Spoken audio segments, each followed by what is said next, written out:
অনেক ধন্যবাদ জানাই মাননীয় শ্রী সন্তু অধিকারী মহাশয়কে।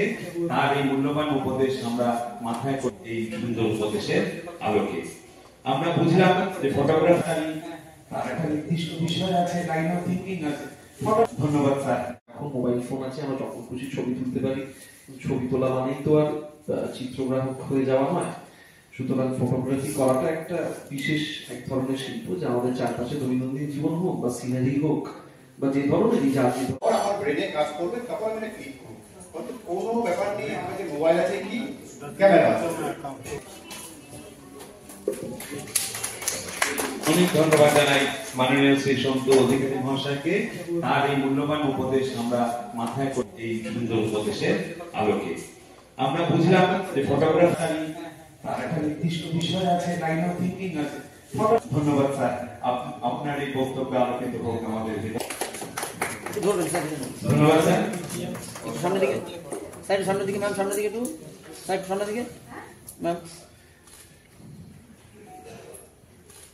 আমাদের চিফ অ্যাডমিন জয়ন্তী ম্যাম তার নিজের তোলা ছবি তুলে দিলেন স্বনামধন্য ইন্টারন্যাশনাল ফটোগ্রাফার শ্রী অনুপম হালদারের হাতে।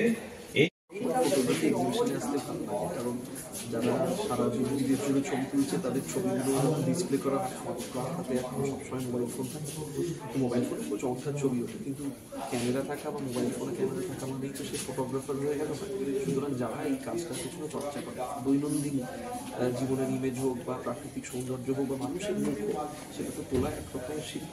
এবং আমাদের কাজটা এবং পেশাটা যেহেতু ছবির সাথে যুক্ত, সুতরাং আমি অনেক সময় ফটোগ্রাফি দেখতে নানা রকম ইন্সপিরেশন পাই, চিন্তা হিসেবে পাই, ক্যামেরার পেছনে কাজ করার জন্য উৎসাহ পাই।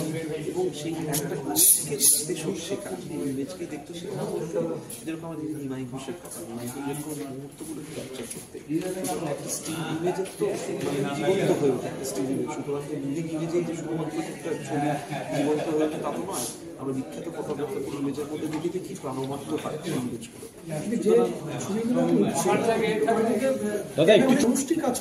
ক্যামেরা ডেভেলপমেন্টের থেকেও অনেক সময় দেখেছি আমরা সেই অর্থে চমৎকার টেকনোলজি না হওয়া সত্ত্বেও যখন একটা ফ্রেম ভালো হয়, সেটার জন্য সবসময় উন্নত মানের টেকনোলজির প্রয়োজন হয় না, প্রয়োজন পড়ে চোখের।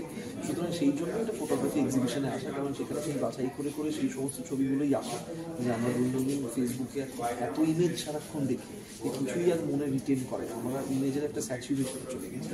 এখানে এলে একটা নতুন করে দেখতে শেখার একটা ইন্সপিরেশন আমার মনে হয় পাওয়া যায়, যে চোখকে কী করে ব্যবহার করতে হয় একটা দৃশ্য দেখার জন্য। সেটা সত্যি যে এরকম ফটোগ্রাফি এক্সিবিশন বা পেন্টিং এক্সিবিশনের মাধ্যমে বেশি ছবি, মানে শিল্পী 300-র ওপর বেশি ছবি আছে। এটা কতদিন ধরে চলবে, কোথায় হচ্ছে? এটা 2 দিন ধরে চলবে, আজকে এবং আগামীকাল। এটা ICCR এর বেঙ্গল গ্যালারিতে হচ্ছে। Organiser Photofunia photography. আপনাদের সদস্য কত আছে? আমাদের মানে এরা মূলত ফেসবুক ফটোগ্রাফি গ্রুপ। তো আমাদের 99টা দেশ থেকে প্রায় 7200 মেম্বার আছে। এটা আমাদের 6ষ্ঠ এক্সিবিশন, মানে 6। কলকাতাতে এই নিয়ে 4টে হচ্ছে, আর শিলিগুড়ির যেহেতু আমাদের অ্যাডমিনদের মধ্যে আমি কলকাতার আর 2জন আছেন শিলিগুড়ি, তো ওই জন্য শিলিগুড়িতেও আমাদের 2টো এক্সিবিশন। অতিথি হিসেবে কারা কারা ছিল আজকে? অতিথি হিসেবে শ্রী অনুপম হালদার ছিলেন, ইন্টারন্যাশনাল ফটোগ্রাফার। আমাদের মেন্টর ও জাজ শ্রী সন্তু অধিকারী, রাইট রিডিং ফটোগ্রাফি, উনি হচ্ছেন টিচার।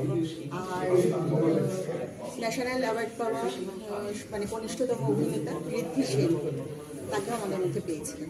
আপনার নাম ডেজিগনেশন? আমার নাম জয়ন্তী সরকার, আমি ওকে চিফ অ্যাডমিন।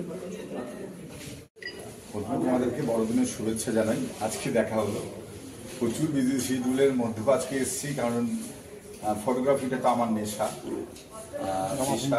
তো আজকে না একটা অদ্ভুত, মানে এদের ফ্রেমিংটা আমার প্রচণ্ড ভালো লাগলো। একটা অন্যরকম ফ্রেমিং আমি দেখতে পেলাম। আর এখানে যেটা এসে শুনলাম যে এদের তো মেম্বার সংখ্যা অনেক, এরা